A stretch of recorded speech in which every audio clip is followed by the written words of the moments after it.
Did you know they plan to build over 3,000 wind turbines on Queensland's Great Dividing Range? Over 3,700 kilometres of new haulage roads will carve through old growth forest. Destroying forests for industrial renewables makes no sense. It doesn't have to be this way. The intact biodiverse ranges of Queensland are no place for renewables. Take 2 minutes to learn the truth about the destruction they cause. Go to rainforestreserves.org.au. We have a massive power, and it's the power to say no. 2024 is the year when the pushback begins in earnest. People ain't seen nothing yet. That's what I keep telling people. It is a master-servant relationship where we, the governed, are the masters. Doctors are gaslighting patients. You press down enough on people for long enough, you leave them no choice but to rebel. So, no, I don't want to forget about it, and I won't shut up about COVID. The story of the unvaccinated is still yet to be told. We are one people, one flag, one Australia.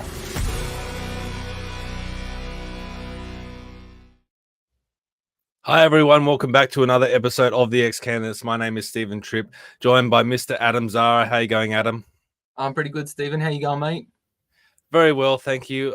Just to let everyone know, as we always do, if you want to support us, you can head to Buy Me a Coffee and head there and throw some dollars. It helps pay for the stream, and it also gives me a warm, fuzzy feeling inside, as I'm sure it does with Adam as well. This week, we got a new member sign up, Martin Jenkins. He signed up for the $5 tier, and he said it's totally worth supporting this podcast forward. So thank you very much, Martin. I know Martin told me the other day that he watches all our episodes and interviews. So thank you very much, Martin. It's much appreciated. And if you want to head to our t-shirt shop, you can head to xcandidates.tshirts.net.au. Get yourself a XCandidates or Commanding the Narrative t-shirt. They're very good quality t-shirts. I was actually very surprised and happy with the quality of the t-shirts. So you can head to that t-shirt shop, and that's another way that you can support us on this show. And maybe go up to your local politician and tap them on the shoulder and say, hey, you should come on this show and be interviewed by Adam and Stephen. So that's a good way of doing it. And also, I want to let everyone know about the Light newspaper. Now, the Light newspaper Australia is looking for distributors specifically on the East Coast and in Sydney. So if you are in Sydney and you want to become a distributor, you can call the number 0406 861 816. Or if you're outside of Sydney or maybe in Western Australia or in other areas, you can head to thelight.australia.com on the website and sign up as a distributor. Look, with misinformation and disinformation laws on the books, this might be the last resort for us to get information out in the future. So the Light newspaper, it's a great way of distributing information, and if you can help out in any way possible, it'd be much appreciated. So call that number and head to the website and sign up. I know you've got the Light in your area too, right, Adam? Yeah, I think we do, don't we? I've seen it. Yeah, I've seen it around everywhere. So, yeah, I've seen it around.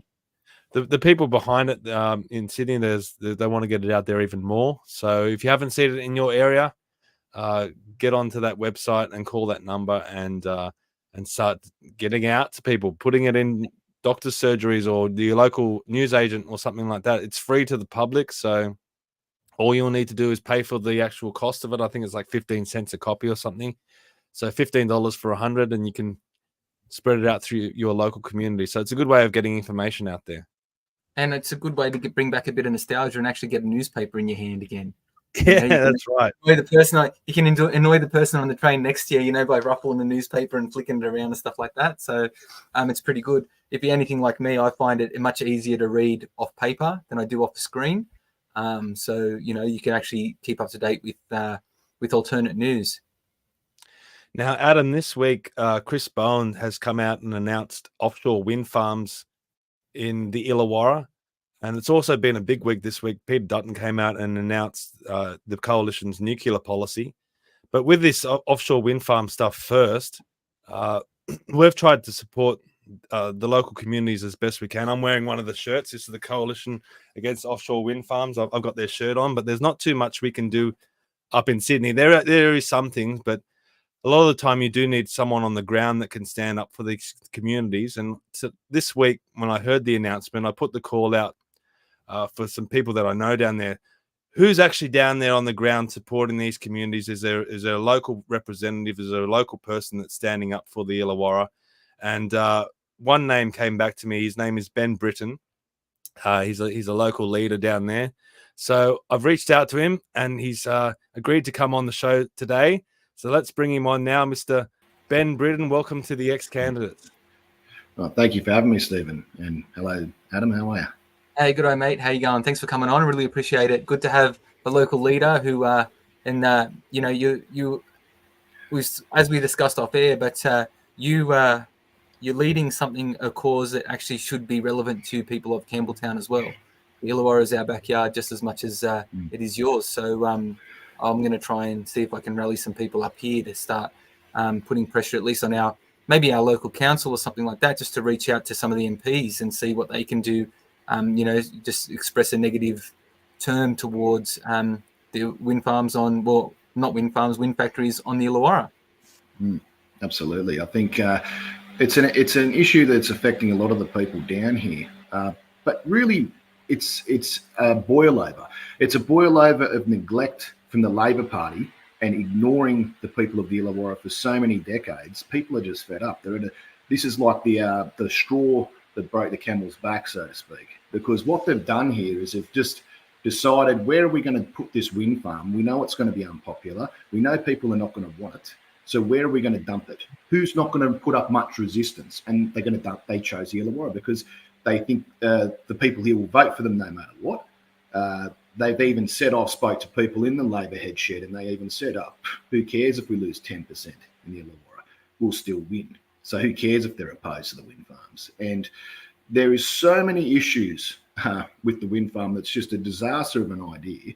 How anyone in government or any kind of government bureaucracy can even support it and think it's a good idea is astonishing. Because I go out in the community and I speak to lots and lots of people within our community, and I have not heard anybody speaking highly of this wind farm. No one is speaking positive. You might have some of the, crazy climate change sort of zealots who are activists and things like that who really heavily promote it, but they're almost like a religious cult. They're blind to any kind of other train of thought, any other kind of thinking, and they will just go along with it. And because they're so vocal, because they're so loud with their noise, people think that that's the majority opinion. But what we saw in The Voice, for example, the majority is the silent majority. We saw in the seat of Whitlam, it was somewhere about 65+% voted no.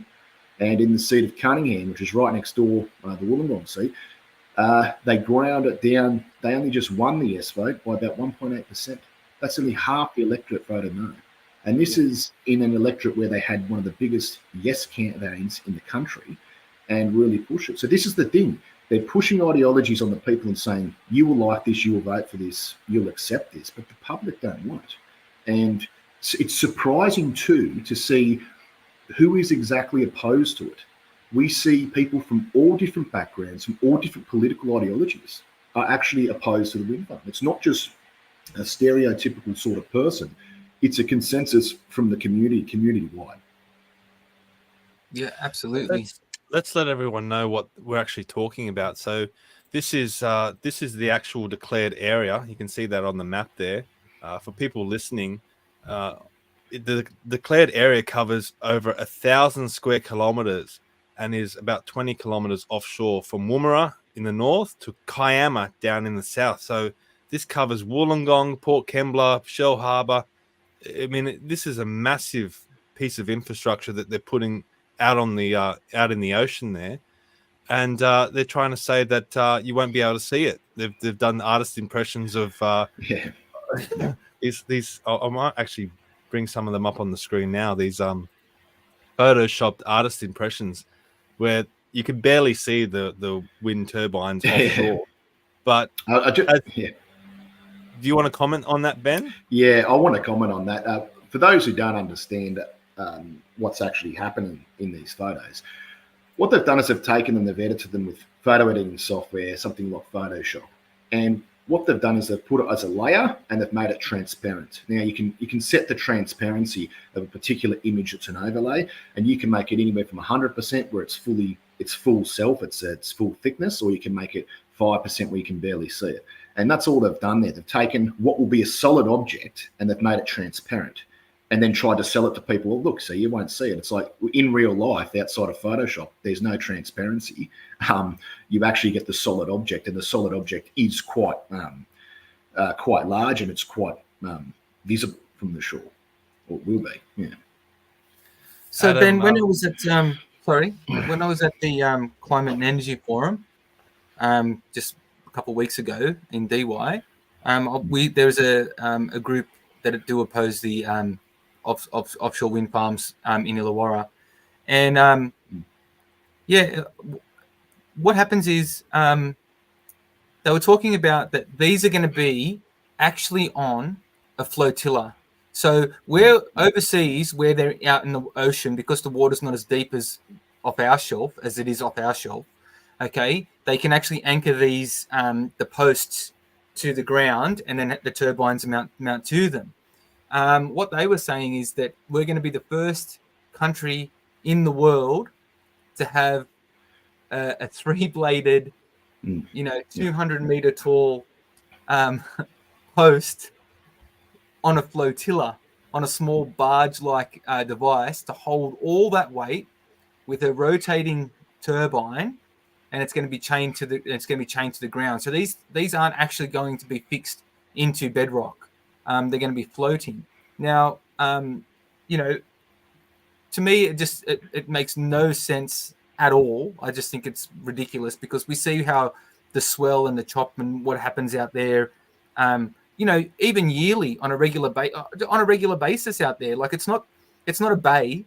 It's not it's not sheltered area. That gets quite wild out down south in the Illawarra on the ocean bed.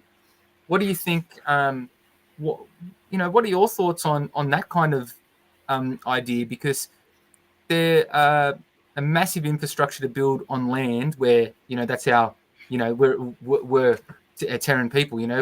We work on the land, it's no problems. But everything would be, I could imagine, 10 times harder and 10 times more expensive on the ocean. Like what do they think gain from this? Okay, so what they want to do, exactly what you said, they want to build a structure made out of metal and also carbon fiber and other materials that's going to be 260 meters tall. And it's not a small structure, it's a heavy structure. And they want to put it on a floating platform out in the ocean. And to keep it in place, they're going to have chains that go to the bottom to giant concrete blocks that are going to be like anchors for these things. The cables, where the power of the energy will go through the electricity back to the land, are just going to be dangling down to the seafloor and then go along the seafloor into the land. Now, what I don't understand is how, from an engineering point of view, no one has said, how is this going to work? It's purely theory-based. It's as you said, it's not been done anywhere in the world at this scale and at these depths. So how is it actually going to work? No one can come up with that answer. And what they don't tell people, for every 5 wind turbines, they've got to have a separate platform for like a retransmission station that's out there. And so it's a little sort of power, not a power station, but it relays the energy back through the cables to the land. That's actually what they're going to have floating out there with every 5 turbines. And what they don't understand as well is how rough the seas get, especially when it's a bad weather out there. You're talking 18. It could be 18 meter swells, 18 big swells out there. And how is a platform like that going to deal with those swells? What sort of stress is going to be put on the chains and the pulling of the blocks along the floor and all sorts of things? Now, they had a green energy project they wanted to do years ago with wave systems. So it was these devices they put out there in the ocean, in the waves, and they were designed to collect the movement of the waves and generate the power back to the land. And engineers said to the creator, they said, look, isn't the roughness of the sea going to eventually destroy these objects? And it's no, they're all strong and they're made of steel, and all these different things were said. Well, what ended up happening is they got broken up by rough seas and washed up on the shore down here. So that's actually what happened with this technology they've done before. But there is so many different, besides the engineering challenges, there is massive risk to the environment. They've done no environmental plan. They've consulted no real experts in this field. We have people who are, fishermen can't go out there when it's rough. We have, lobster farmers that are upset about what's happening. There is a risk to birds from these wind farms. We have no idea how it's going to impact seabirds, how it's going to impact land birds who fly out there as well. We have no idea how it's going to impact whale migration. That's one of the big issues that people talk about. It's a big route where the whales migrate, and because of the intensive work that they did to protect whales, the population has gone up tens of thousands from nearly being extinct, and they use that as a migration path. So how on earth is the whales going to navigate through a wind farm that's got dangling cables and giant heavy objects that can get in the way? And also in terms of the pulses, electromagnetic pulses and all that sort of stuff, the noise of the wind farm, is that going to do something to them in terms of their migration? We don't know, because they've not done a study on it. And this is the other thing. The Labor Party has put this forward with no real studies being conducted. Have they done the geotech? Have they gone out and done the LiDAR and had a look at the seabed and see, is this even a suitable place to do the wind farms? They haven't done any of these things. They've just said, yep, we're going to green light it. So they've green lit it with no real consultation with the community. That's another point I'll get to later. They've done it with no real understanding of the risks to the environment, of the engineering challenges that may be involved, and they've done no any kind of study to see if it's even feasible to do it in terms of what's already out there. This is the kinds of things that we've seen, and really, if you look at it, if this was a private company doing this and you had investors, they would sort of look at it and go, this is very risky. This might not actually work. So why should I put my money into this? Because it's a huge, huge risk. But if that's what would be the case in the private sector, then why should we be wasting taxpayers' money without doing any kind of risk assessment whatsoever? Because they know that if it's government money, they can swoop in and take it, and it doesn't have to work. They still get their money. They still get paid. Exactly. Well, that's exactly right. And that's exactly right. Yeah. I just want to play a clip because you mentioned the community concerns. There was a big protest up in the Illawarra, right near the lighthouse there, and the community group is obviously outraged about this. So I'm just going to play this clip so people can see what how big this protest was. Plans for a mega offshore wind zone approved for the Illawarra, flying in the face of local opposition. And this proposal is... Whoops. Let's try again. No. Channel 9 doesn't want me playing their little clip.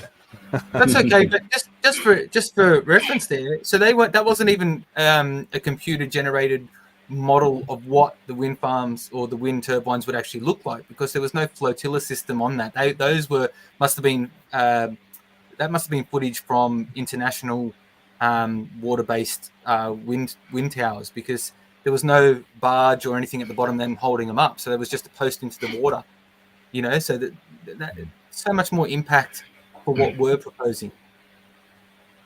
Absolutely. And I think one of the big things that really sort of blew me away was when they first started doing or talking about this last year, and they put it out for community consultation. What the Labor Party did, they do what they always do down here: treat the public as if they're idiots, and just sort of do as minimal as possible to just sort of get the tick in the box, so they can move on and get what they want done. And what they did is they just used a couple of community halls around the electorates, and they just had the local MP go down, real casual sort of walk around, chat with whoever's there, and they brought a few experts from the government down with them. And what they actually were not expecting was members of the community to turn up who were very intelligent and quite knowledgeable on a range of different topics and things that these wind farms might affect. And they were blown away. They could not answer any questions of the of the community. They couldn't answer any of the technical questions, and even the government people couldn't. And so what actually then occurred, because it was such a backlash from the community going, hey, you're not even answering our questions here, they were panicking. They went into panic mode, and they did what Labor always do in the Illawarra. When they're in panic mode and they have to face the community with something, they set up sort of a candidate forum or something where they control the people who are there, all friendly to Labor Party. So it's all a big stitch up. And one of the things they sent out in the mail was a new panel was to happen. I don't know if you can see that there. This is what they sent out in the mail to people, it was a new community consultation. Now I'll just read you some of the panelists, panel of experts that they've got for the new community forum that they did for the new community consultation. You have a woman called Yali Stone, founding director of High Neighbour. I don't even know what that is. And then you had Arthur Roras, Secretary, South Coast Labor Council, massive Labor man, huge Labor guy down in the area. You had Ty Christopher, the director of University of Wollongong Energy Futures Network, so you know where he's going to stand with renewables. Yeah. And then they chose a random Bachelor of Social Science student and put her on there for unknown reasons why that type of person would be on the panel. But the lead panelist, and this is the interesting one, was a woman called Dr. Jodie Edwards. And Dr. Jodie Edwards is a Dharawal woman. She's a very proud of her Indigenous heritage. Now, what she actually was studying at university was how the local Dharawal people used to communicate with whales and sing to the whales and listen to the whales sing. And it was a spiritual thing that a spiritual connection the Indigenous people had with the whales and the whale migration. Now, what's point to note is she was originally opposed to the wind farms. She was originally opposed to it and said that it was going to be damaging to the Indigenous people and interfere with, sacred Indigenous sites. I don't know what Indigenous sites would be out in the middle of the ocean, but anyway. Then all of a sudden she's changed her tune and flipped around and is now the lead panelist on this. And you sort of ask why. Well, there was a Daily Telegraph article released, I think it was last week, showing that she actually got a $300,000 grant from the government for her studies. So this is the thing. They give her, this is what the Labor government has done, given her a payoff and then go, come on our panel and now support for us the wind farms. And also the Labor MP, because she couldn't answer any of the questions, Alison Burns, she couldn't answer any of the questions about this, about the wind farms, made herself the MC for this one. So she can't answer questions. She's the MC. I'll direct you to this panelist or this panelist or this panelist. And that's what she did because she was so woefully inadequate that she couldn't actually even answer the local community's questions on this.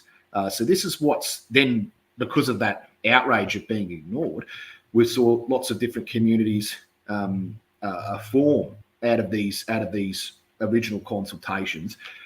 And they are very good people, very knowledgeable people, very smart people. They are not activist type people. They are regular people from the community who are very concerned.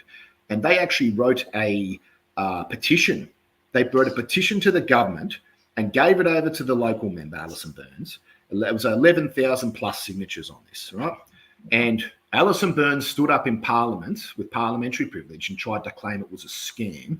And it was because her staff found 200 duplicate signatures on the petition, which is an error rate, 2%, 1% error rate or something on the actual petition, which is common for any petition that goes in. You're going to have an error rate on there. And then she had the audacity to stand up and say it's just a fake thing and the people were really supportive of it in the community. And it was just insulting to the local community and the constituents who had massive concerns about this. But that's what the Labor Party do down the Illawarra. They dismiss people and say, you just do as you're told, peasant. I'm the boss here. You do as you're told. And that's the attitude that they have in the Illawarra towards the local constituents, who are fantastic people. They are hardworking people who go to work every single day. They don't complain about anything and they don't ask for anything. But they are given nothing by the Labor Party. They are held back by the Labor Party, downtrodden, and really they deserve so much more than what they're getting. And they continually get spat in the face by the Labor Party and disrespected. And we have local members, Stephen Jones, member for Whitlam, and we have Alison Burns, the member for Cunningham. And they do absolutely nothing for the community, as well as the state members and as well as the councillors as well. Yeah, this is a post that's going around on some of the local community groups. This has all the local members they're all Labor. So you have Alison Burns, who's the member for Cunningham, Paul Scully, member for Wollongong in State Parliament, Anna Watson, member for Shell Harbour, Ryan Park, who's the current health minister, Stephen Jones, member for Whitlam, and obviously Chris Bowen, who's the head of the Snake. He's pushing all these projects. But the coalition just came out this week and announced their nuclear policy. Not only that, there's also been a redistribution that's happened, and particularly the electorate of Whitlam has had their boundaries redrawn, and suddenly the margin that Labor had in that electorate has been reduced. And some people that I spoke to yesterday at another podcast I did, Richard Storch up in Sydney, he's crunched the numbers, and he's saying that with this offshore wind farm going ahead and it having so much pushback from the community, Whitlam may be in play now for other parties, particularly the coalition. How do you see that on the ground in the Illawarra? Do you think some of these Labor-held seats are really at risk now because they're pushing these sort of policies? Absolutely, they're at risk. And the reason they're at risk is not just because of the wind farms. As I said, that's the straw that broke the camel's back. It is because people have had a gut full of Labor. They do absolutely nothing for the Illawarra. They treat them as, as I said, that they think that the people are beneath them. They look down on them with absolute disgust. That's how they see the people. And we see it time and time again by their arrogance. If we have a look at the slowly over time, we've seen a backlash beginning against the Labor Party. If you look at the last council elections, for the first time in Shell Harbour Council, which is in the Whitlam electorate, we saw Labor lose control of the council, and they lost control of the mayor. An independent mayor was elected for the very first time. We have in Wollongong, a long time ago that happened, we have an independent mayor in Wollongong. So we're starting to see a massive backlash against the Labor Party down in the Illawarra, but it goes on a range of issues that have been going on for decades. But the people, they want another option. They want someone else to vote for who's going to represent them, someone who cares about them and wants to actually give them a fair go. I had a conversation with a member of the Labor Party who had been in the Labor headship for 25 years, very senior member of the Labor Party. And I said, they don't do anything down in the Illawarra. They don't do any infrastructure. They're that incompetent. And he said to me, he goes, no, Ben, they're not incompetent. That's completely false. They're doing exactly what they are meant to do. And I said, what do you mean? He said, well, basically, they have a plan in place to keep the people in all the Labor electorates working poor. Keep them working poor.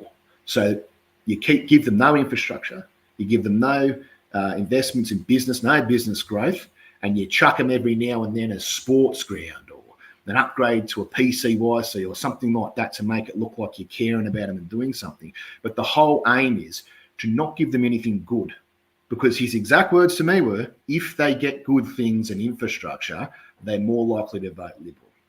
That's what he actually said to me. So this is a strategy that the Labor Party has had to keep the people working poor in their electorates, to hold them back, but to keep them so they'll always vote Labor and won't think a second thought. And if we actually step back and have a look at that theory, is it a true theory? Well, let's have a look at the seat of Kiama, for example, in the state electorate. It used to be a Labor seat, was won by a Liberal, and then the Liberal MP down there worked extremely hard to get massive infrastructure built, huge infrastructure, the highest spending per capita electorate in the entire state. That was how much infrastructure was getting built there, and now then it's flipped into becoming a safe Liberal seat. We saw a similar thing happen out Penrith Way in the seat of Lindsay. Everywhere we see the Liberal Party get elected, even in the seat of Hughes, which is just up in the Sutherland Shire, used to be a Labor-held seat. Labor safe seat was won by a Liberal MP, or Liberal candidate, and then it's been Liberal ever since because they put infrastructure in, they built things, they generated business, and now the people have swung over to voting for the Liberal Party. So what I see down in the Illawarra is the time is right. The time is right for the coalition to move in and really make a punt for this and really make an effort because we can win the seats down here. Not only are the people off the Labor Party, they're off their local members. Their local members are the most arrogant, vile people you've ever met. They do not give a damn about the people. They don't care about if they are upset, because their attitude is, I'll get voted in no matter what. Who cares? I mean, what do we even see? I mean, I've heard stories about, down the seat of Whitlam, the MP down there didn't turn up to Anzac Day celebrations because he said he was too busy with the budget. I don't know if that's true. I haven't confirmed that, but that's what I'm hearing from constituents down there. That's what they said who attended one of the dawn services down there. And I also know that Alison Burns, a local member for Cunningham, when I turned up to the Wollongong dawn service, and it ended very quickly after I turned up. I went, that's unusual. And it was because she listed the wrong start time in her mail out that she sent out to all the constituents.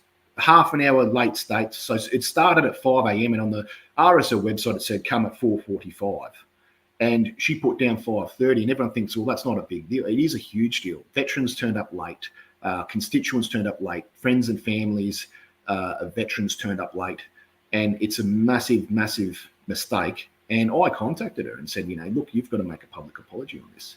It's very, very poor what you've done. You've upset a lot of people here. And then I just got a letter back saying, oh, yeah, it was the RSL's fault. Their staff gave my staff the wrong information. It's just human error. Here's the president of the RSL's number, our friend, our Labor friend. Here's his number so you can give him a call. And that was all they said. And I said, hang on a minute. No, you've sent out this and it's your name on it. You're meant to make sure everything on this is correct before you send it out. I was able to discover in a 5-second Google search the start time was on the RSL website was 5 a.m. at 4:45 start. How come she couldn't do that? She's a local member. And it's because she doesn't care about the constituents. And then I've not received a response back and being completely ignored. And this is what they do as well. They just ignore their constituents when they have genuine concerns. And a point to note and point to note that people might not be aware of is in the photo you have Paul Scully right next to her in that photo you showed before. That's actually her husband. A lot of people don't know that. Yeah, that's actually her husband. And, for a while on social media, her name was Alison Burns Scully, which I had told to me was done because it's hard to, there's a lot of Alison Burnses apparently. So it's very difficult to find Alison Burns, the Labor Alison Burns from Cunningham. So we'll change the name to Burns Scully so it's easier to find her. That was the reasoning I was given by the Labor Party. But the speculation in the community was it was to hide the fact she's married to Paul Scully. And what was interesting about it is when Sharon Bird retired last election, what actually occurred was she put up Alison. Alison was her chief of staff, 18 years in the Labor Party as a staff, or 16 to 18 years, something like that. And so she never had a real job, and now she's the MP. And she's actually out there. She was promoted as the new candidate, and there was a challenger, Misha Zelensky, Secretary of the Unions, good young bloke, very smart, Fulbright scholar, published. I don't think he was published author at that time. Now he's a published author. He went over to Ukraine, did journalism over in Ukraine covering the war, published a book on it. Very, very, you think a very good candidate, right, for the people down here. And I believe he actually probably would have done things in the community. He would have gone out there and been active. They blocked him from nominating and blocked him from challenging her. And this is the kind of stranglehold they have. We put our people in. No, and he's a local, born and bred local, but no, we put our people in because it's their turn. And that's the attitude they have. It's their turn. And we see it, the Labor Party is coming up for the council elections. I heard Tanya Brown on the radio the other day. She's going to be their candidate for mayor. I believe she's the deputy mayor at the moment. And they talk, this is what the Labor Party do. They talk about feely, lovey-dovey stuff, like, I used to play in the creek behind the studio when I was a kid and blah, blah, blah. I'm a local girl and blah, blah, blah. And I'm just putting my hand up because we need good people in there, blah, blah, blah. And the question comes, what have you done since you've been in council for 4 years as a deputy mayor? What have you actually got done? Strapped a palm tree to a light pole. I mean, this is no joke. This is one of the biggest things they talk about in Wollongong. They strapped this palm tree to a light pole in the main plaza there as art. And this is the kind of thing that the council is doing. And when she was asked, what's your greatest achievement since you've been in council? Making the rainbow crossing in town.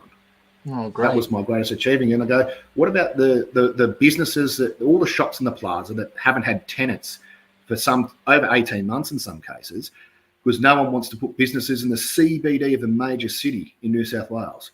You have an entire building, the David Jones building, they couldn't get tenants for it. Businesses are suffering. The local community can't go out and spend money. And that's why a lot of businesses are suffering, because they're under so much mortgage stress. I hear time and time again down here in the community, people are really worried about losing their homes. I've heard from locksmiths that they've never done so many repossessions of homes. And that's scary. And, and they're even saying, that they've heard things, they've seen things they've never seen before. Over 30 years being a locksmith, they go and do, they go with the police to do the repossession, but they knock on the door first as a standard. Guy answers the door with his kids. Yeah, can I help you? Oh, we're here to repossess the house. He goes, why? I paid my rent every week. I've been on time. And what's actually occurred is the owner of the house hasn't paid paying their mortgage, but the tenant has been paying the owner. So what happens then? They're now getting booted from the home. Or I don't know if there's any laws in place to prevent that, but he said he's never seen anything like that before, ever. So this is what the people of the Illawarra are all suffering. They're under real mortgage stress, cost of living stress, and the only solution that the government can come up with down here, the local Labor Party, is we're going to put a wind farm in. That's going to solve all the problems. We'll put a wind farm in off the coast. And the truth about the wind farm as well, that you speak to a lot of the constituents down here, speak to people down in BHP in particular, they want to funnel all that energy. It's not going into the grid for all the homes. It's going down to the steelworks for green steel and for hydrogen production and all these things, so they can boost the share price of all the things down there. Won't be a real benefit to the people. It's not going to increase jobs. They say it will, it won't, because it's super expensive to produce hydrogen in the first place, which leads to sorry, go on. Sorry, so finish off your point, because I'm gonna go back to I'm gonna ask you a demographic question in a second. Yeah, sure. My point I was going to make is the only way you're going to really be able to support what they want to do with green energy, so with green steel and even hydrogen production, is nuclear. It's the only way forward. It's the only thing that you're really going to have that's going to be able to viably produce large amounts of clean electricity to do any kind of activity like that. The wind farms are not going to be able to do that. They're intermittent. I mean, they say it's constant production of power. That's simply false. The wind isn't always blowing, and no one asks the question, what happens when the wind doesn't blow? How do the turbines start back up again? And there is generators in there. There is all sorts of power from the grid. Yeah, exactly right. So this is the kind of thing that people don't realise, and not to mention other environmental factors like shedding. They shed all the plastics and the materials off the wind farms into the ocean. Just on that, that's already an issue with this marine life and fish anyway, is that they're finding traces of, microplastics and all that kind of stuff in fish. So when we fish to eat and all that kind of stuff, what happens is we're also ingesting these microplastic, right? Then we're talking about chemicals like, benthol or bibenthol in the propellers. Okay, they're going to shed. Okay, just as a natural thing. So the propellers break away and shed just from spinning, even if they don't hit anything, just from the friction of the air, it damages the turbines blades anyway. My question was going to be though, and this is a throwback to Sam Buno and Richard Thorch. So I do a little bit of work down in the Illawarra, and what happens is, how is the demographic changing? Because you've got areas like Shell Cove, you've got Wongawilli, which is not on the water, but it's down that way where people are, so what happens is, could that be also a reason why you might be seeing, or Labor might be seeing a decline in their margins, because you're getting a little bit more people from the city, a bit more maybe possibly wealthier people moving down? It happened in Campbelltown, in our Macarthur, in the Greater Macarthur area, because they started building $1 million plus homes. So people were selling in Labor seats in the city and stuff like that, decided they want family areas and a bit more space.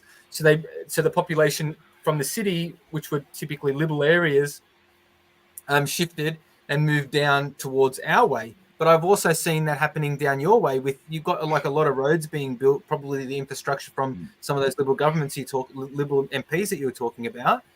I've noticed that you've got a couple of big Bunnings has been built now, and there are some things getting built there. But are you seeing that maybe that's a change because the actual population spread is changing? Well, yes, that's a big part of it. A big part of the changes down here in the Illawarra is people from other areas are moving down. What we're seeing is Sutherland Shire. That's where I'm originally from. A lot of people from the Sutherland Shire, historically, over the last 25 years, have had to move down further south because they couldn't afford to buy in the Sutherland Shire.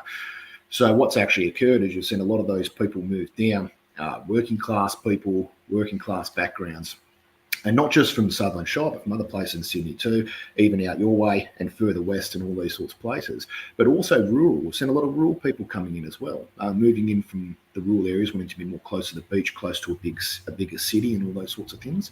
So yes, we have seen the demographic begin to change. And that's exactly go back to my point about the Labor Party's plan, keep them working poor, don't allow people in development, especially new housing, because if you have new housing, it encourages people from outside the area to come to the area, and they don't want that.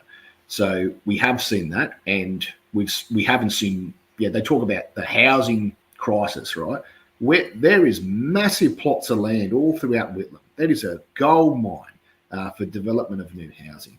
Why are we not seeing huge housing projects? Why are we not seeing that getting developed? It's right for the taking. And they say that they're doing it. They say they're developing West Updale and they're gaining forward ahead, but it's always roadblock after roadblock and delay after delay. And they always talk, but don't do anything. And exactly what you said is happening. We're seeing more and more people move down Kiama, which is just south. It's right on the border of the Whitlam electorate, south of the Whitlam electorate. We see a lot of retirees move down there from the cities, heaps of retirees, and they tend to be more vote for the coalition. They don't vote for the Labor Party. But the biggest thing we've seen of the Illawarra as a whole is it used to be this bubble, like a sort of hidden off little enclave where a type of all the sort of headshed of the Labor Party and the families, the satellite orbit around that, they were always sort of in control. They were always sort of in control of the council, of control of the unions, and control of, state and federal governments. They had a lot of power. But now we're starting to see a change because the Illawarra is no longer isolated. It's no longer a bubble. It's now interconnected more than ever to the city, to the city areas, exactly like you said, Campbelltown Way, up to the Sutherland Shire in the greater city, but also out to the rural areas, right out into Goulburn and all those places. So we're seeing the Illawarra become interconnected more than ever. People are going out to these areas because they can't get jobs in the electorate, so they're going out to these areas for work as well, and they're coming back and going, hey, how come we don't have that sort of stuff? How come there's different ideas up here and there's not down there? So what we're seeing is this intergenerational,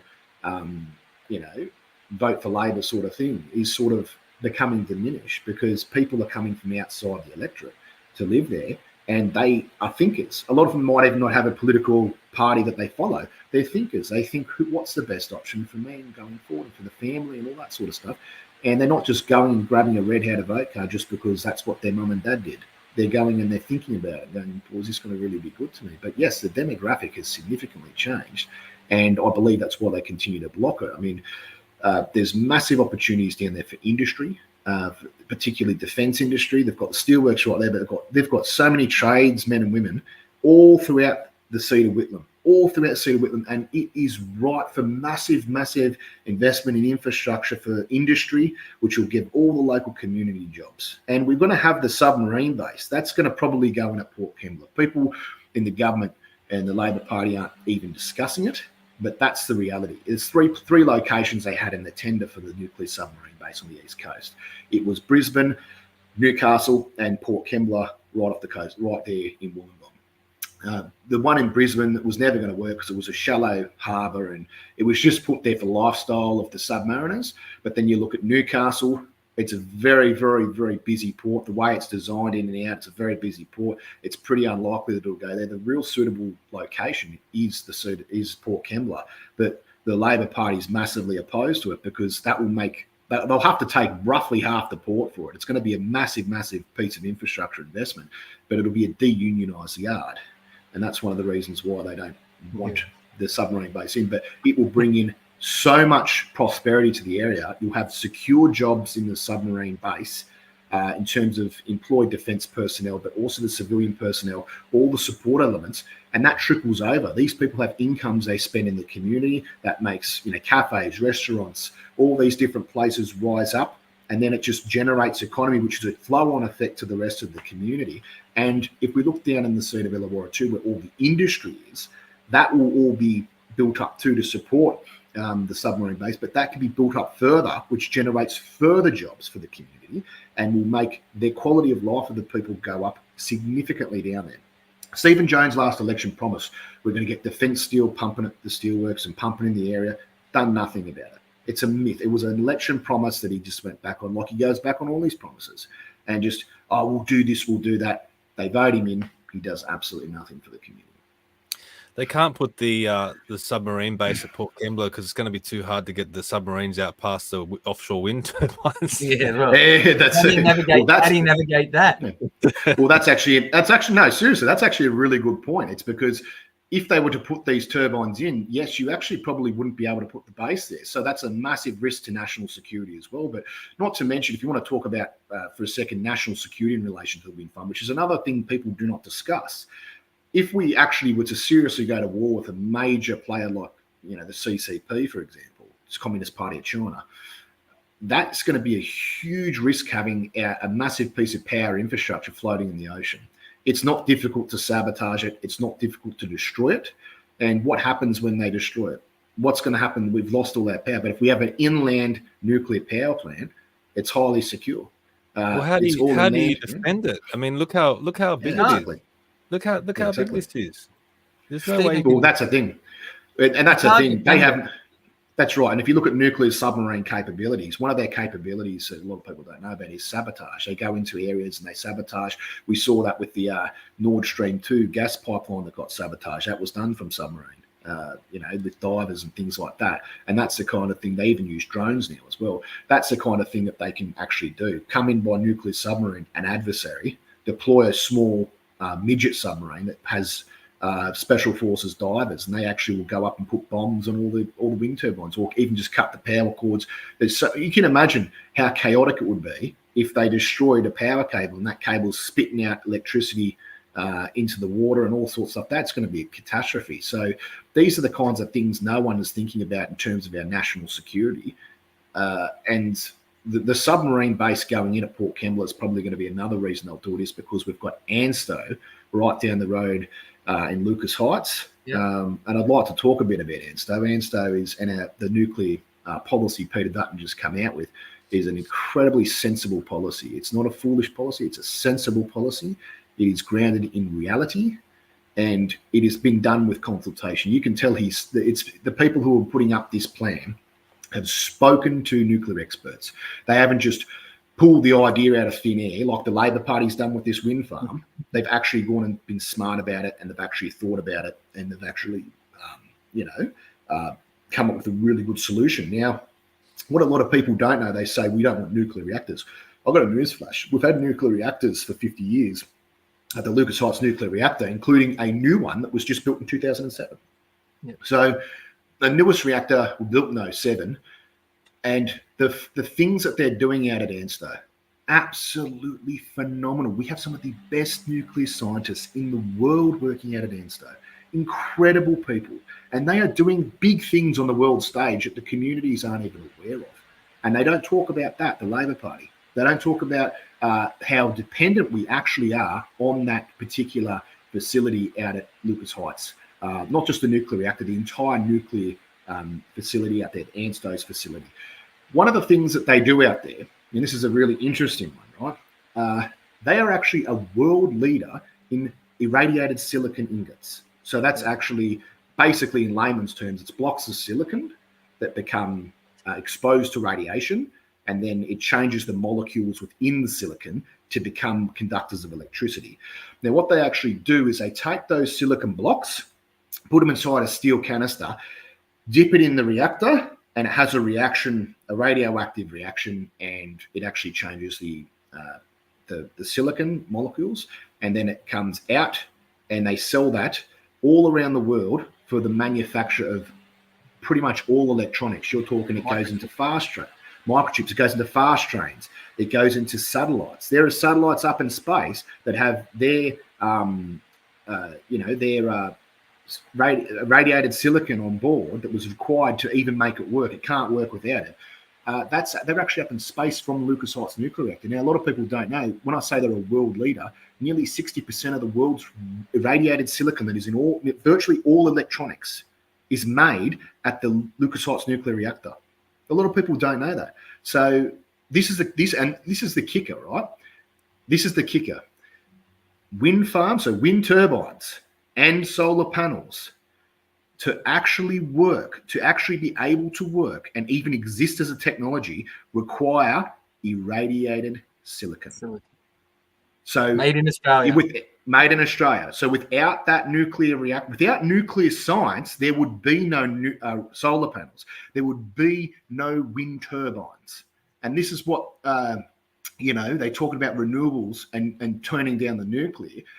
But then no one's pointed out to them. No one's reminded them that solar panels, and a big component of solar panels and a component of wind turbines is this irradiated silicon. If you don't have it, you don't have the technology. So how can they be against nuclear when the renewables that they talk about are literally only in existence because of nuclear science? It's just astonishing, right? Yeah, and we recommend people go to Lucas Heights and do the tour. Stephen and I have done the tour, and it's actually quite a good experience. Actually, we had a really good day. Actually, it was pretty good. So it was good to see. You got to get your nerd hat on, and you got to sit down and watch some things happening. But it was a good experience at Lucas Heights. It's literally, I must be only 30 minutes away from it. And we didn't come out glowing green or anything like that. Oh, we didn't come out with 3 eyes. 3 eyes of that stupid the 3 eyes, yeah. I saw that. I saw the Labor Party's absolutely woeful attempt at winning a propaganda war with memes, putting up Simpson ones. And that was just absolutely woeful. It's like they've obviously delegated that to a member of the Young Labor Party who's obviously a complete dud. Why don't they do cartoons of memes of somebody who drinks water that's been contaminated with pentothal? Or what is the word for that? What is that chemical in the? Call it BPA, Adam. BPA, sorry, BPA, right? So BPA, right?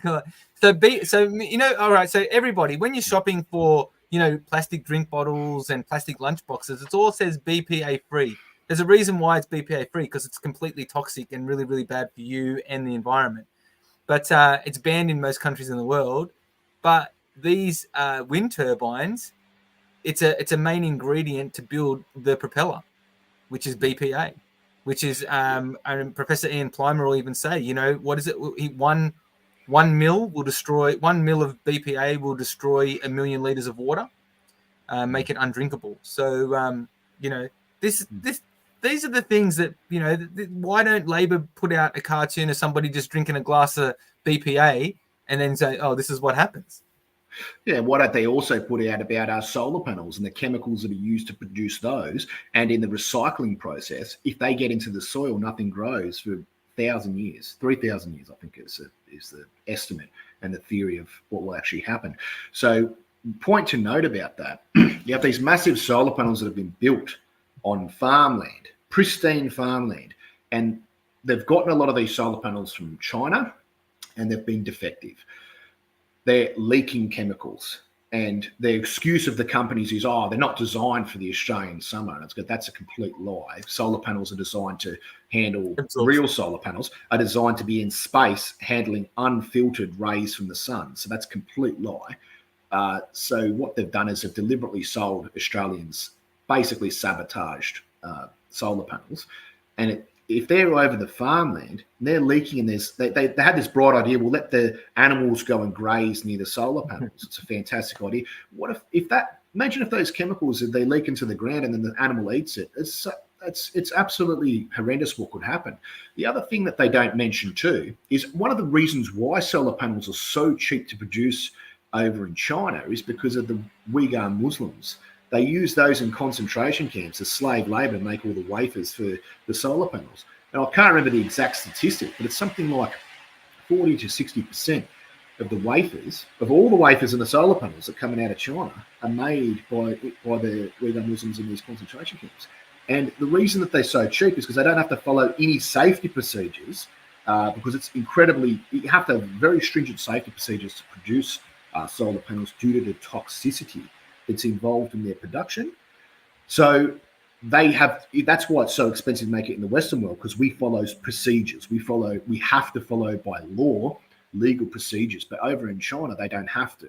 So a lot of these people who are forced to make it, and there are people who aren't in concentration camps who actually go and get a job, and they are actually exposed to similar conditions, not as extreme as the concentration camps, but still fairly extreme. And they don't even know about the safety precautions. They don't even know it's killing them. And they have a shortened lifespan. You're talking 40 years old, they die because of their exposure to these chemicals. So this is the kind of thing that they talk about when they talk about renewables being clean technology, when literal slave labor is in the production of the solar panel, not to mention the wafers. But if you look at batteries, which are a requirement for renewables, if you want to have power throughout the night or on a rainy day when there's no sun shining or no wind blowing, the thing about a lot of the materials that are in these batteries, like lithium and all these different things, one of them is cobalt, and the large majority of the world's cobalt comes from the Democratic Republic of Congo, where you have warlords, militias that actually see over the mines, basically almost enslave people to mine. Children are involved in the mining process. Horrendous conditions. You're talking they'll be digging on the side of a hill. The whole hill gives way, covers up, 30 people are buried alive, and they try and dig them out. They're all dead. That's the kind of things that go on all the time over there. No safety procedures, and they're ripping this stuff out, and they try and tell us it's safe, clean energy, and that nuclear is the devil, and it's going to mutate everybody into a three-eyed monster, which goes to the other point we were talking about before about the Labor scare campaign that developed in regards to what nuclear will actually do. Now, let's take a step back and look at the reactors. One of the things, because I've had conversations with people in the electorate who are activists for climate change and whatnot, and they say to me they're completely dismissive of the idea of nuclear and bring up Chernobyl and they bring up Fukushima. And what they don't understand about Chernobyl is it wasn't even a generation 1 reactor, and it was built on the cheap, and it was not following procedures, and that's why it had the disaster that happened to it. The second was the Fukushima plant. That's 1960s technology built in 1970. And it's barely a generation 2 reactor. So it's a fairly new reactor. And a lot of the scientists from back in the 50s and 60s from both Soviet Union and the West come out and said, because now they can come out and say it, they said, we only developed that technology and pushed it out because we were told to by the governments. We told them it was unsafe. We told them it was not ready. But they wouldn't listen to us because they said, we're in a Cold War. Our opposition are doing it. We need to do this. So it was rushed. It wasn't ready yet. Now we're up to generation 4 reactors. Generation 3 is very, very stable, and a lot of the reactors and plants worldwide are in that category. But if you look at generation 4, these things that are coming out are revolutionary. You're talking the rods are encased in ceramic casings that the melt point is higher than that of the rods. So the rods can't penetrate. They can't melt down, basically. And the whole thing, and even all the new reactors, they're over a little tomb. So the reactor's over like a concrete tomb. So in the event some disaster happens where there's uncontrolled radiation leak or whatever occurs, they dump the whole reactor into this concrete tomb and slam the lid shut. So there's no radiation fallout. It's actually absolutely remarkable technology and safety precautions. So these are some of the features that these new reactors have, but also what's coming down the pipeline is new sources of energy production. So we're talking thorium. That's a new type of it's in the nuclear family, and that's a new type of material that they're using. It's something like 2% the radioactivity of plutonium. So it's safe. It can't be made into weapons grade stuff. It's very, very difficult to. I don't think anyone's actually even done it, been able to produce it. So they haven't actually got through the stage. It's still in the initial stages, but if they can potentially get that, guess who has, I think it's the 3rd largest reserves in the world of thorium? 3rd largest. Australia. We do. Yeah, Australia. Yeah, we do. So we could be producing thorium reactors and thorium power plants that are completely safe. They can't even melt down. I don't think it's even possible. So this is a revolution. Automatic containment. Oh, because I think thorium works where, I think Paul Vallejo, another interviewer, was talking about it, where they push the two materials together, and that's what creates the reaction. And all they have to do is pull them apart, and then the reaction stops anyway. So it's kind of like very controllable. I think that's a thorium. I think that's a thorium reactor. It's a little bit different to the way that plutonium works. It is, but I could be wrong.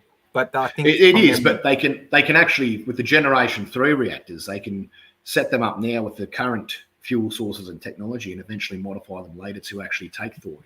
And these are the kinds of things that are down the pipeline. This is revolutionary technology that Australia could be a world leader in. And Peter Dutton has taken the courage to stand up and say, we're going to commit to this. And it's remarkable that we're seeing this. I never thought we'd actually see a leader be so courageous and actually say, no, we're going to do it. We're going to go and we're going to go and push this. This needs to happen for our future, for our kids, and for the advancement of Australia. And he's taken that step, come up with an incredibly sensible plan. And this is only the beginning. We open a huge nuclear industry. ANSTO can expand and become a world leader in all nuclear science. There's no limits to what we can do. But one of the things that people continually bring up is the nuclear waste. Oh, the nuclear waste. A lot of these older rods from the older systems, they can be put into the newer systems. There's methods that can be used where the fuel rod gets disintegrated. It gets like, basically they put it in, it destroys it. It gets rid of the nuclear waste permanently. So these are the kinds of revolutionary advances that they've had in nuclear science and nuclear technology. One of the other things that people don't understand about nuclear waste is, what is nuclear waste? I mean, that's the thing Labor Party is pushing. It's like The Simpsons. It's green sludge in a barrel, and it's dangerous, and it's highly toxic, and all these things. In actual fact, I don't know the exact statistic now, but I know maybe over 10 years ago, 97% of the radioactive material in Australia that was nuclear waste, classified as nuclear waste, was actually clothing. So a lot of people don't know. So when you go and you get x-rays or you're around radiated things and you're exposed to it, and after an eventual amount of exposure, it begins to become unsafe because it picks up the radiation, right? It becomes radioactive. That's actually what a lot of nuclear waste actually is. A lot of it's clothing, a lot of it's medical supplies, and all these other things that are used in medical science. So it's not this green sludge that people make it out to be. And what's another point to consider, Australia is one of the, safest places in the world to put nuclear waste. You can put it out in the middle of the outback in very stable areas where there's very little risk of earthquake and all those sorts of things. Deep in the ground in concrete bunkers, it's very secure. And I'll tell you right now, who would I trust to deal with the world's nuclear waste? Would I trust, China? Would I trust an African nation? Would I trust even some of the European nations? Or would I trust Australian scientists who are world leaders at ANSTO? Would I trust the world leaders at ANSTO to keep us safe and to keep our nuclear waste safe? Absolutely, I would trust our nuclear scientists at ANSTO because they're some of the best in the world. And Australia, again, can become world leaders in the safe storage of nuclear waste, which doesn't just benefit Australia, it benefits all mankind. What about Bob the Hawke was enclave? talking about it in the 80s. That was his big plan to store waste in Australia. And we're not talking about a huge amount of it either. I mean, Adam and I talk about it all the time. Like one Coke can is your whole allocation of nuclear waste for your whole lifetime. Now that's how small, that's how energy dense nuclear can be. So, I mean, it's to think that we're going to have this huge amount of land, the same amount of land you would need for wind turbines and solar panels. Like, I mean, it's incredible amount of land that they take up. We're not talking about, the offshore wind farm that we've got out here with, what was the figure? 1,000 square kilometers of land. No, it's actually very, very small. And a lot of the times with these nuclear facilities, they keep the waste on site because it is so small. They can contain it on the site because they don't need to have a big storage facility anywhere. Not to mention that, like you were saying as well, Ben, is that's current technology. So what happens is they've also got other technology where you can re-enrich used uranium and actually burn it again. I call it burning because I know it's not, but it's a fission reaction, all that kind of stuff. But I call it burning again because it's easy, right? So what happens is you can use it, then send it off I think at the moment it's France. You can send it back to France. They can re-enrich it. You can bring it back and put it back in the reactor, okay? And some statistics that were going around is at the moment we've got around about 300 years of coal, right? And then what happens is we've got the current uranium in old technology, it's about 450 years. They reckon that once you go to the next level, which is the reusing it, okay, that'll take us to, I can't remember now. It's a long 900 years or something like that. But when we're at the Energy and Climate Forum, they're saying that don't forget that there's uranium in the ocean.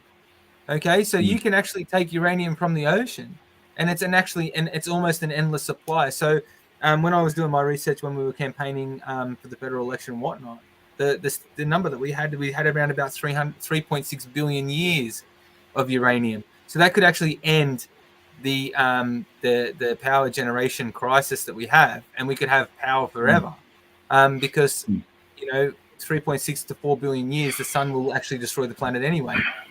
So what happens is we wouldn't want to be on the planet at that point in time, and the only way we'll really ever be able to get off the planet would be probably through nuclear technologies and things that aren't invented at this stage yet. So I think. Sorry, keep going. Oh, I was going to say, just to jump in on that point, if we look at what Russia's actually doing at the moment, Russia's actually they're floating the idea of putting a nuclear reactor out in space.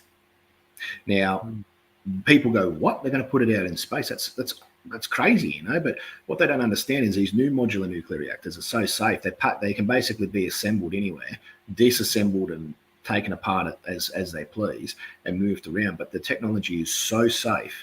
It's so incredibly safe that it can be left unattended. If it really come down to it, and the cooling system failed, for example, and there was no one attending it, it's not going to just automatically go into meltdown like the old days. It's quite stable technology. So one of the things that's being talked about is if we were to colonize Mars or go to the moon with a human colony that's going to, for research purposes, will be what it originally probably will start with.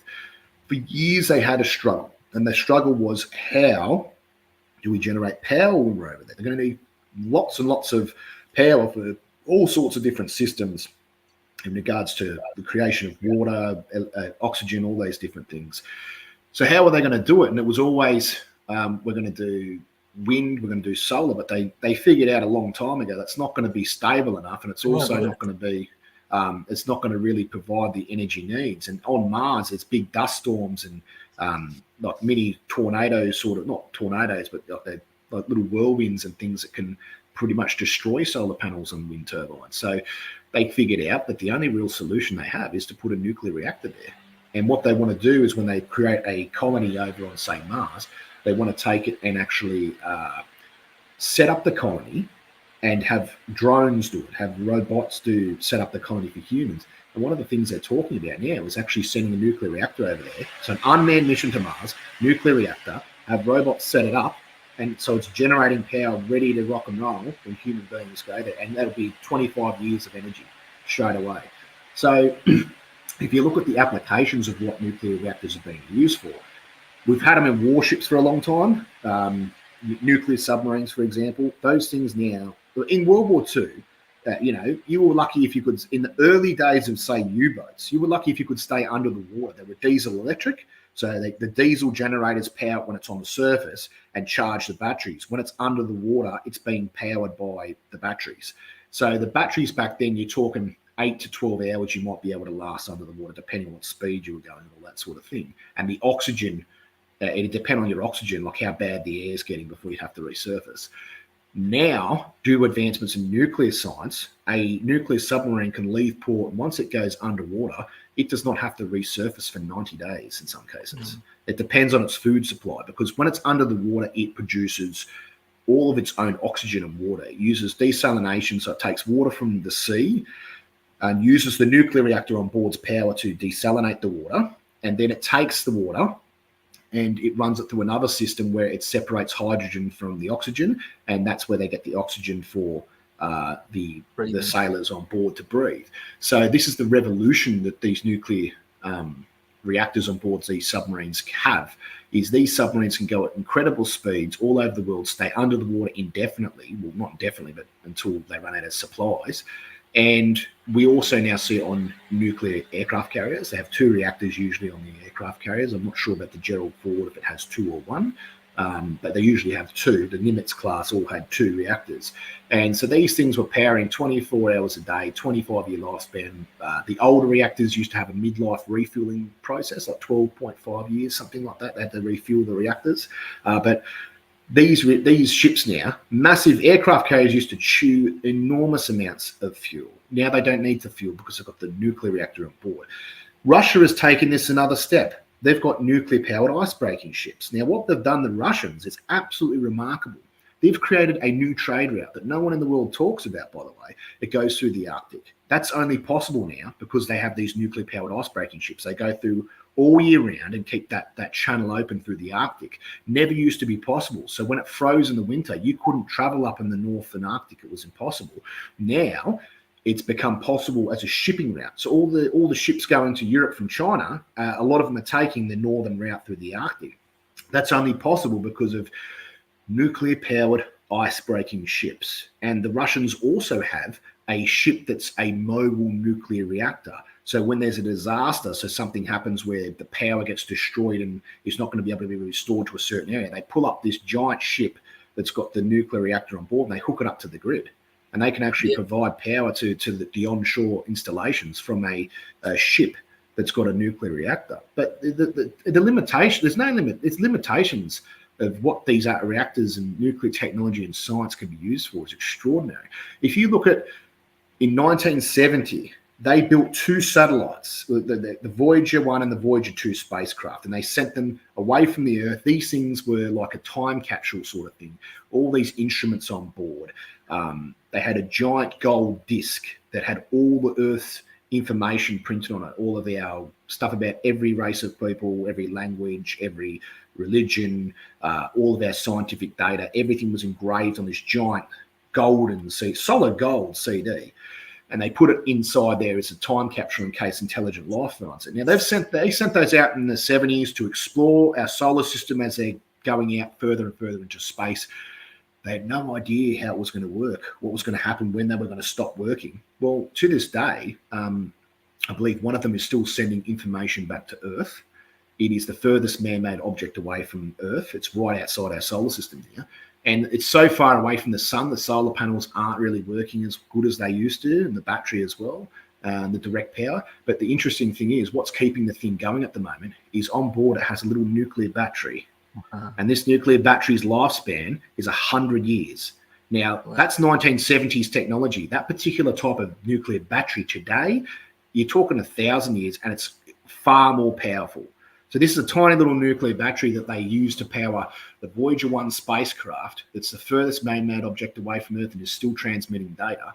That's absolutely remarkable. But this is the applications of the nuclear technology. And we're talking, as you raised, Adam, a really good point about the fuel supplies for nuclear. What's going to eventually happen in the future as well, 20, 30 years down the track, is we're going to build more efficient reactors that don't even need as much fuel. And that's going to be another thing. But the other big thing that's down the pipeline that they're really making very good progress on is nuclear fusion. And once we develop nuclear fusion, that's it. It's game over for the Earth's energy needs. We're done for life. We've got a fuel source now that's basically runs on water as the fuel supply, and it creates it for free. It's basically unlimited free energy.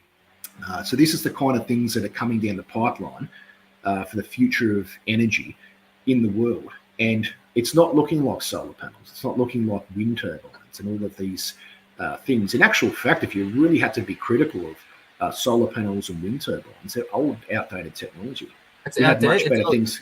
Yeah, it's outdated. We've got much better things coming down the pipeline.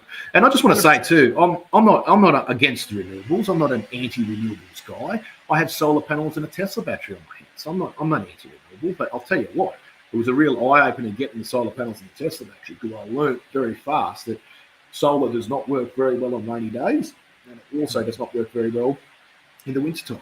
So it's not the silver bullet. It helps massively, and I believe on small scale it's very good. But here's the problem: in 25 years you're going to have to replace the solar panels, and that's an over-exaggerated estimate. Really, it's probably 15, 17 years, something like that. The battery's 12-year warranty, which means it's going to it's around 12 years, 15 years, you've got to get the battery replaced. So yes, there'll be better technology, but it's a big cost. It's a big cost to pay for that stuff. And that's the other thing that no one's talking about too. You have the Simon Holmes Accords who went into meltdown, and the Zali Stegels went into meltdown when they see, oh no, the coalition's bringing nuclear. How dumb are they? And the question I ask is, that they're not, like Simon Holmes Accords not a stupid person. He would know that there's irradiated silicon inside these wind turbines and solar panels. He knows how essential nuclear is and nuclear science is. So why wouldn't you be cheering that we're getting a cleaner form of energy? It's because these people and their agenda is not to save the environment. They don't really care. It's not to benefit mankind. They also don't care about that. The thing that really drives these people, in my view, this is just my personal opinion, is they actually are driven by pure financial profit. They want to profit off this. And if you look at some of these very wealthy investors, they're investing in the wind turbines, they're investing in the solar panels because they want shares in those companies, because they're going to ride that for as long as possible until people figure out and governments figure out, hey, this doesn't actually work. We can't power our countries off this, and the people are upset with us. Then they're going to go to nuclear reactors and they invest in that. I mean, you look at people like, Bill Gates. He's now heavily invested in small modular nuclear reactors. Is that not the writing on the wall? He's not a fool. He knows how to invest, that man. He knows how to make money. He's an expert at generating money. He has been his whole life. So why on earth would he be going and getting investment in nuclear reactors if they're not the future? It's because he knows they're the future. And if we look at a country like Germany that went down this green revolution path over 25 years ago, they began it. I mean, we had MPs from the Liberal Party going over there in 2012 for energy conferences over there, and having German MPs tell them by 2020 we'll have shut down our last nuclear reactor and be fully renewable. It's going to be a revolution in energy. And what actually happened? Yeah, they did do that. Now they're leasing all their power from over the border in France from their nuclear power plants. They've actually discovered that the wind farms are failing. The wind farms are a disaster. They're actually ripping them out over coal mines and starting coal mining again. They've actually gone and opening 4 rapid build gas-fired power plants because they know the transition to what they want in the future is you're going to need a bridge to get there, which is the same as Australia. We're going to need a bridge before the nuclear gets here. It's a time factor. It's coal. It's just coal, and it is coal and gas. Gas is a really good option because gas is you can turn the gas up and turn the gas down as you require to meet the grid's demand. So on a really hot summer's day where there's massive amounts of solar energy going into the grid from people's homes and solar panels and whatnot, from all the solar panels on houses, what you'll actually have is you'll have, they'll be able to turn the gas grid down to meet the demand, because it's a frequency they've got to put out, a constant stable frequency to make sure the power grid doesn't crash. And if they have batteries, it's difficult to do it from battery power. You need a baseline to be able to do it. And that's why the baseline power is so incredibly important for a stable power grid. Nuclear is definitely the future, but you're going to need a bridge to get there. And it's going to have to be coal or gas. And people get upset when they talk about, why do we want to burn more coal? It's emissions and all these sorts of things. Now, if you look at the emissions component of it, I'm not saying that emissions are a good thing. I mean, let's break down the true reality and the true environmentalists, what environmentalists used to talk about. It's the pollution in the air. That's what they used to talk about. It's terraforming the planet and global boiling, but we're terraforming our planet and changing the climate.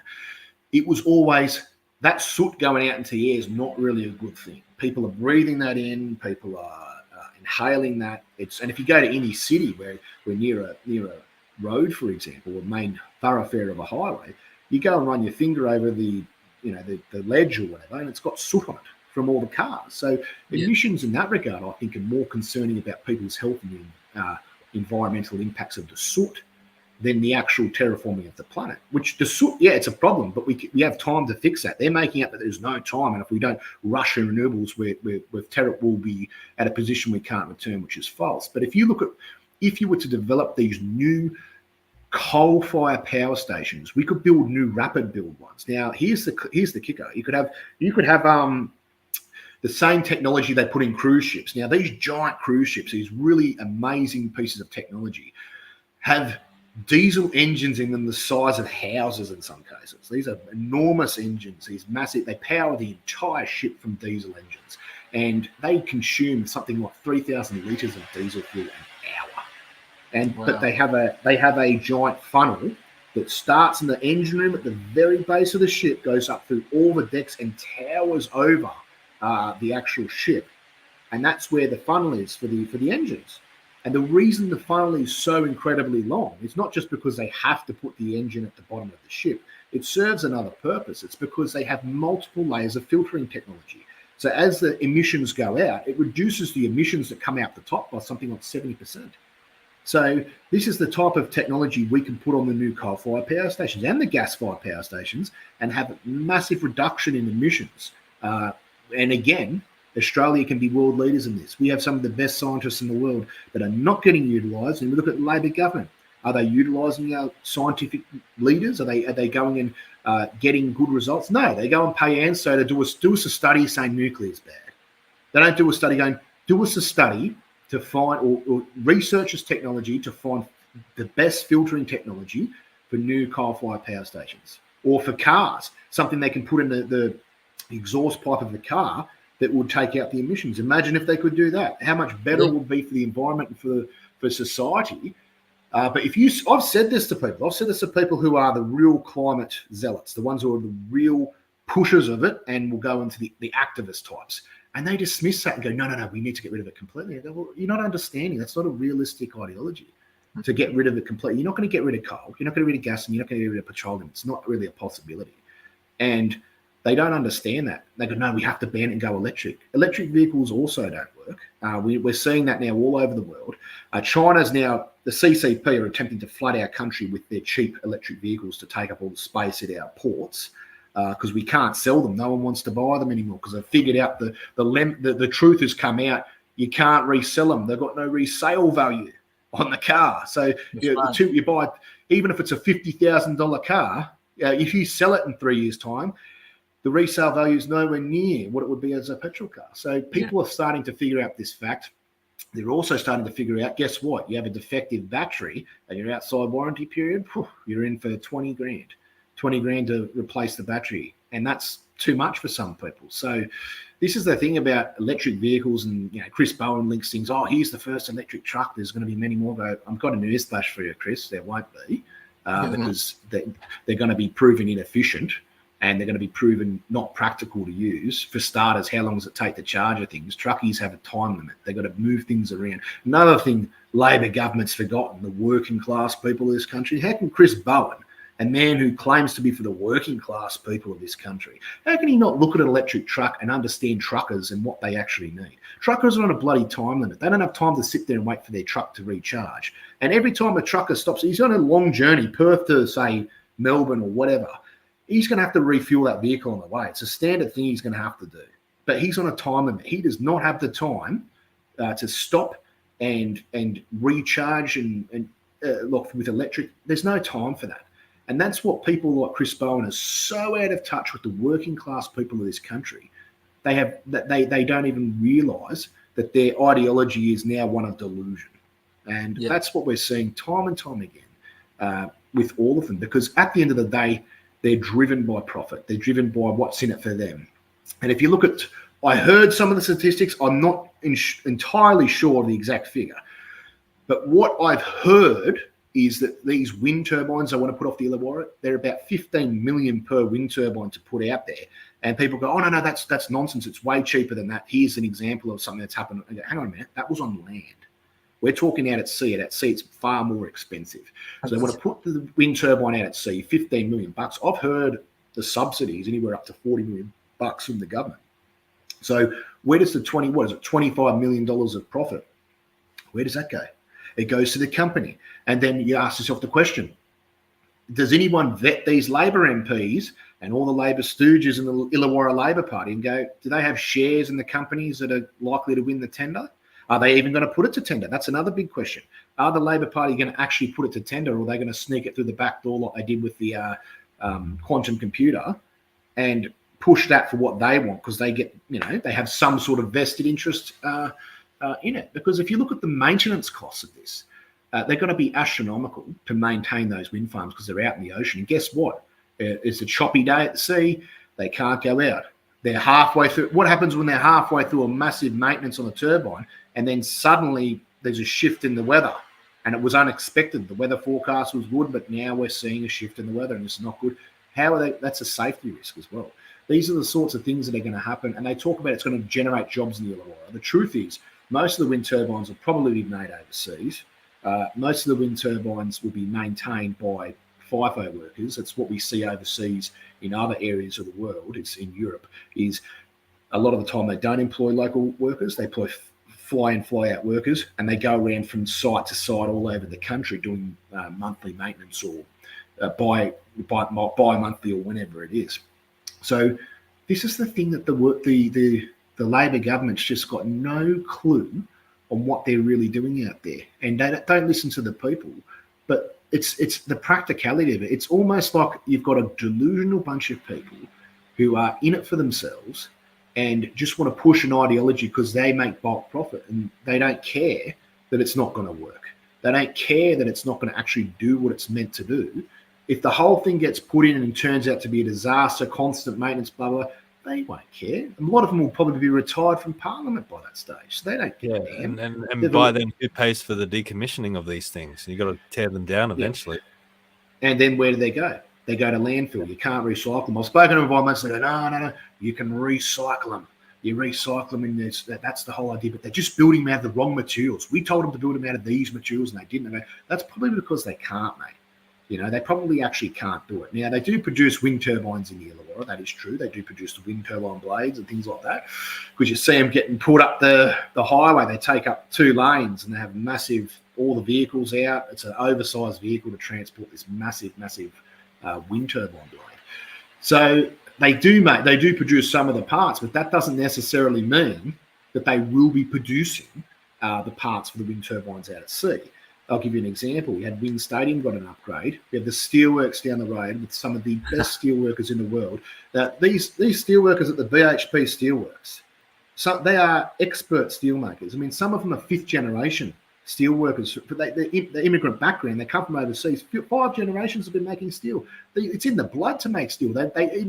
One of them even described it to me. It's like making a cake, and we're really good at making the cake. We put the right ingredients in at the right time. And when they did the steel manufacturing test for the French submarines, when the French submarine contract was still on, the BHP, the steel workers out there, they did a test run of the steel because they were going for the contract and whatnot. The French company had a specific requirement, like, it's between 50 and 70 grade or whatever it is. I'm not sure of the exact grading that they had or whatever system that particular company used. But when the workers at the BHP Steelworks in Port Kembla made this, they made the standard off the chart. They were off the chart with their standard of how high quality this steel was. And the French company couldn't believe it. Like, how did they make so good? And then even then they said, no, we're just going to make it in France anyway. So this is the kind of thing. But anyway, the point I'm getting to with the steelworks is when the wind stadium was getting upgraded, you've got that level of expertise down the road. What did they do? Import the steel from China.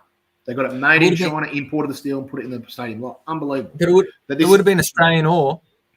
Yeah, Australian ore. We sent them. Australian ore sent overseas to be manufactured, and they ship it back. Because I used to work in the steel industry, and we used to use Australian our wire coils. It's Australian ore. It's manufactured and produced overseas, and then shipped back. And it was cheaper for the company to do it that way, right? Just obviously with such the high unionized environment and things like that, and the cost of Australian labour. But that can all be addressed. I agree. I think we should be just using our own local supplies and using our own local people to be building our stuff. Absolutely, mate. And I think everyone says, the reason they go overseas is because it's cheaper. Easy fix, tariffs. That's all you do. You put tariffs on imported steel, so it then becomes not financially viable to do it anymore. But you've got to then give the help to the local steel makers, boost their numbers, boost their production, and then what a company's going to do? We'll buy off the steelworks in Port Kembla, thanks, because it's a good value. It's down the road. We get it cheap compared to what we'd have to do if we imported it from overseas. This is the thing, the Labor government, the Labor Party could be doing this right now.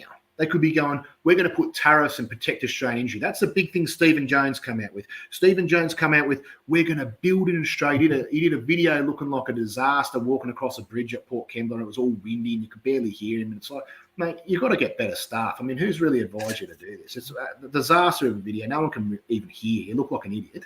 But then he was saying how he's bringing back, we're bringing back manufacturing to Australia, Aussie manufacturing, and blah, blah, blah. And I go, yeah, but what are you going to do to your CCP buddies? You're going to say, hey, we're going to put tariffs on you so we protect our Aussie manufacturing industry? No, you're going to do what you're told, buy your masters from the CCP, and you're going to not increase the working class options to manufacture in this country. That's what they're doing. They're not. They put out a claim. Like Stephen Jones did it all last election. Put out all these claims. I support workers. I support local businesses. I support local steel manufacturing. I support defence industry, defence steel making. None of it happened. He's an absolute disaster. And what we see with the Labor Party is they've walked away from the working class a long, long time ago. And there's not the Liberal Party has picked up and become the de facto working class party, and it's shifting because it wasn't traditionally. It was in the beginning, but then it sort of went away from it. Now it's coming back to its roots, which is the working class people of this nation, the battlers, as I call them, the Australian battlers. They're out there just every day, mate, going to work, trying to make a quid, trying to get ahead, and you have idiots like Stephen Jones who promise them the world. Vote for me, promise you the world. The sun will rise, the moon will set. I'll sort it out. I'll get you that job. And then as soon as he's elected, goes off into his office, does nothing. He charged, what was his Comcar bill? It was something like 30 grand or something.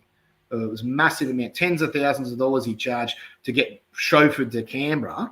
I don't know why. Why would you be, it's not that far to Canberra. Why would you need to drive? Why would you just drive there? This is the kind of arrogance that people like him have become, so out of touch with the people. But what if they were really serious about bringing manufacturing here? You'd have to put tariffs on certain things to make it unfeasible to get it manufactured overseas. I'll give you an example. There was a particular company that made children's cots in the United States, and they moved all the manufacturing offshore to, I think it was China, they moved it to, and it was when they moved it overseas to that China, it was cheaper for them. That's why they did it. Trump brought in the tariffs with the trade war stuff, and all of a sudden, their profit margin went like that. So they had to bring the manufacturing back to the United States and make the cots in the United States again, giving an American worker a job. A local gets a job, and then this local industry. I mean, the Labor Party could be doing that right now if they were fair income about it. They could go and do it, but they're not. I mean, and if you look at this, it's just another example of failure you see out of Illawarra Labor. Another failure they've put up. A complete dud as the MP who's got nothing and has no idea how to manage his portfolios either. I mean, he's got portfolios in the government now. One of the big things he pushes is the anti-scam centre. Well, we're taking down scammers, and they've done absolutely nothing to stop scammers. I mean, it's just, and coming from a cybersecurity background, I know exactly how to take down scammers and exactly what needs to be done in those fields. Yeah. And speaking of Labor and standing up for their community, they're doing the exact opposite. This is, you mentioned her before, Alison Burns, for the member for Cunningham. I mean, we've had all these protests against these offshore wind farms, and she's come out and said offshore wind is still a very new concept for many people here in the Illawarra. Unfortunately, some in our community have used this to spread a lot of misinformation about the offshore wind industry. So she's smearing her own people, her own people that she's meant to be representing. Absolutely, and it's exactly the same, a similar thing with what Stephen Jones does as well. They like, their attitude is, you'll just do as you're told, peasant. You'll do as you're told, and you'll listen to us, and you'll do as we say. We know what's best for you. You'll do as we say. And then there's people who raise genuine concerns from the community. They're not crazy people. They're not Fruit Loop people. These are regular working people of the community who have gone, hang on a minute, I don't think this is a very good idea what you're doing here with this wind turbines. They raise their concerns with their local MP, and they're dismissed as, oh, you're spreading misinformation, you're spreading lies. And it's like, well, what you're actually doing here is a classic communism-style tactic of deflection. You're saying what you are doing, you say your opposition does. That's a Marxism. It's a classic Marxism. So while they say you're spreading misinformation, what they're actually doing is spreading misinformation by saying it's a viable thing to put a wind farm off the coast of the Illawarra when there's no research at all done. So they're saying it's a classic, it's a projection thing. It's like, you know, whatever they're doing, they say their opposition are doing, because then they're trying to deflect from themselves and their failures. But it's just the arrogance is something I can't get over. And the working class people down here are nothing like that. They're top people. You know, they're always friendly. Everywhere you go in the Illawarra, someone chucks you a smile, says, how you going? Everyone will talk to you. And that's one thing I really love down here. I go out and I talk to the community everywhere I go. And people will have a yarn here, and it's just a fantastic group of people. And they don't want much. All they want to do is own a home. They want to have a secure job, raise some kids, and have them go to school, not be taught nonsense. They want them to just be taught normal stuff and grow up to have a future like they had. That's all they want. Yeah. And the Labor Party down here are completely neglecting that and not moving it forward. And the other thing I want to raise too, just quickly, if you look at the seat of Whitlam, particularly with the redistributions, it pushes way out into rural areas. We've got all our fantastic farmers out there, the people who feed us, that do so much for us, and they're the true bloody hard workers of this country. They never ask for nothing from nobody, and they do so much work that we don't even know about. The amount of work that they put in their lifetimes for us is absolutely astronomical, and they continually get left behind. They continually get left behind by the Labor Party at the moment. Don't give a damn about farmers. They want to put all these wind turbines and solar panels and retransmission lines through all their properties. They do all these things about carbon emissions. They want to do all these carbon credit systems where they have to have a certain amount of vegetation on their land and certain amount of, things they've got to do to make sure the soil's got a right amount of carbon in it. And all this nonsense to make a farmer's job harder than it needs to be. And they don't have any practical application to help these farmers and make their lives easier.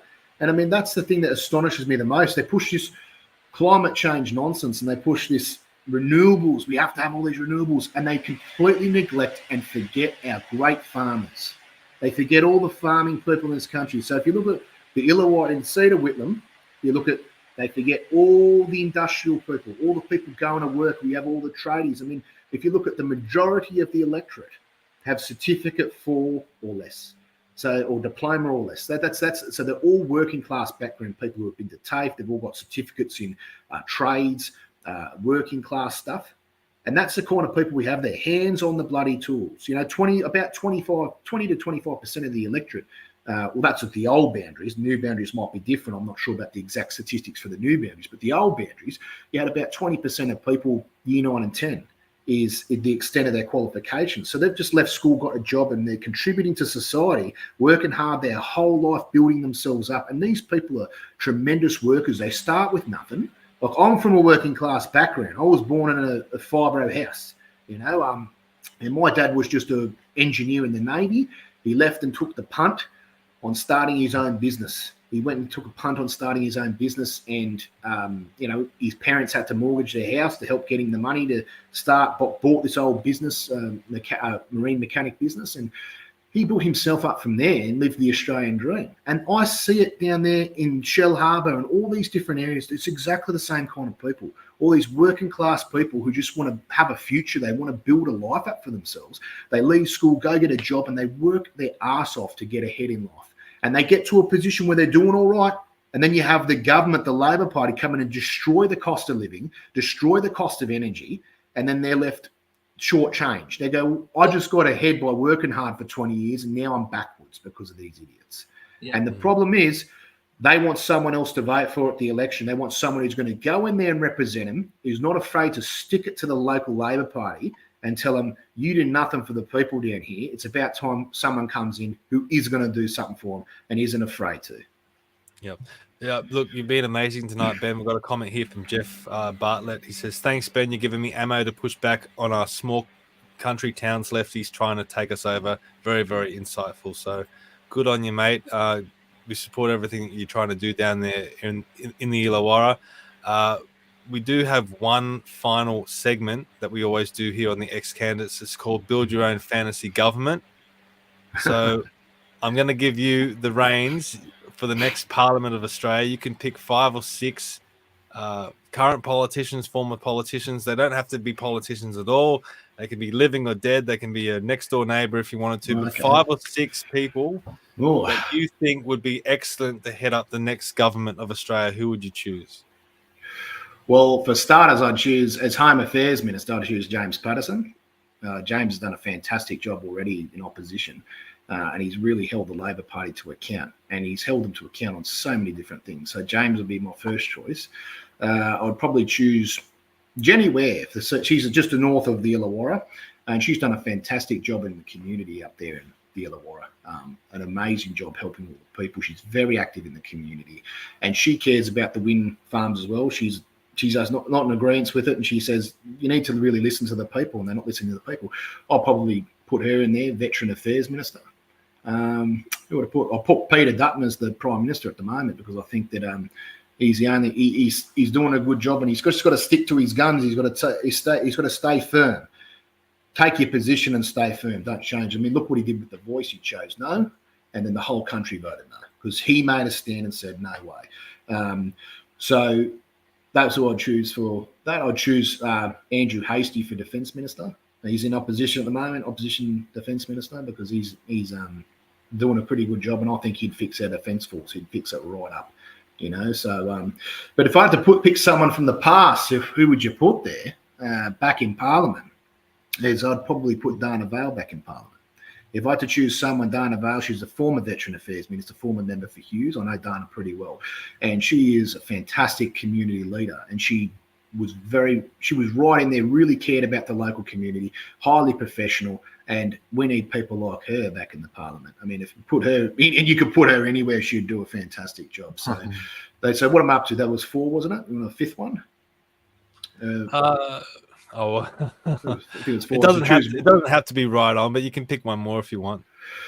Well, if I had to pick one more, who would I choose? I mean, you have to choose a sort of a wild card. There's so many people out there who you could pick that just would never go into politics, but they really should go into politics, and they really should have a go, and they stay out of it. So, but people from the past, I mean, you just got to look at some of the other politicians from the past. Another leader I'll probably choose, if I had to choose one more, would be Joanna Gash from Downing. She was a former member for Gilmore.